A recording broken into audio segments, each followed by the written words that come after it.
Good afternoon guys. Maaga pa ang sundo namin kaya magpapahinga muna kami dito. Camellia Heights. Ayan. Ayan.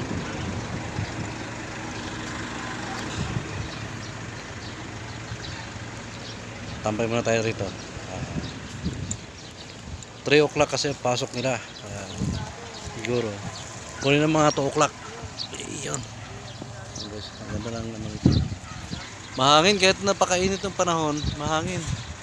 Yun. Tambay muna kami rito. Saglit. 1:30 naman eh. Umpisa mga 2 o'clock.